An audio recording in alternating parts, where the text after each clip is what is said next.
Labis akong nasaktan simula nung ako'y iyong pakawalan. Labis akong nagdusa sa panahong pinili mo siya. Labis akong natakot kasi akala ko sa'yo lang ang mundo'y umiikot. Hindi naman kita kailangan pang habulin kasi kaya naman kitang kalimutan kung gugustuhin.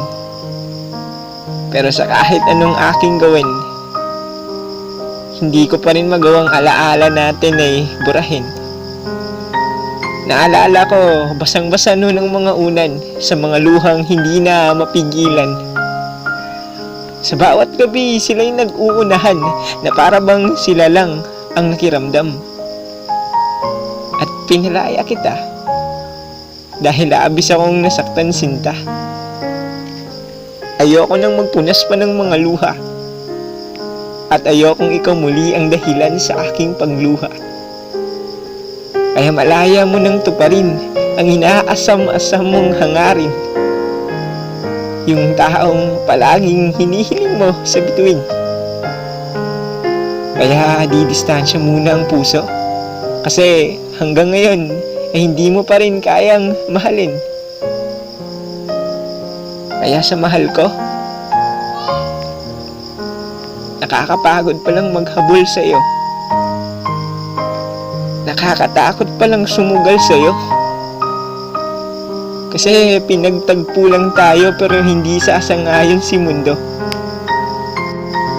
Kaya sa taong minahal ako, pasensya na't hindi ko masuklian yung pagmamahal mo. Ayokong maging makasarili na pilit yung pagmamahal na maibibigay ko.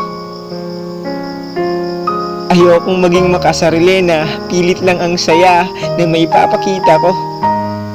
Ayokong maging makasarili at magkunwari na oo, mahal din kita.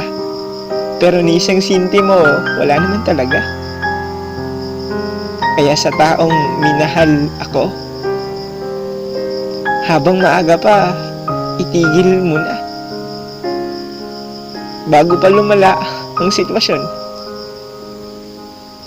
At ito lang ang naisipan kong solusyon. Para balang araw, madali lang sa'yo ang mag-move on.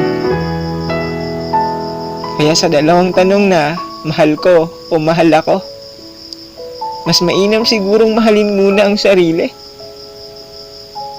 Dahil sa kahit anong sakit, siya lang naman itong nakakaintindi. Dahil sa kahit anong sakit, pinipilit pa rin niyang bumangon at ngumiti. Kasi napagtanto ko na di na dapat tayo naghabol sa taong ayaw naman magpahabol. Pahinga naman tayo minsan para maiwasan din nating masaktan.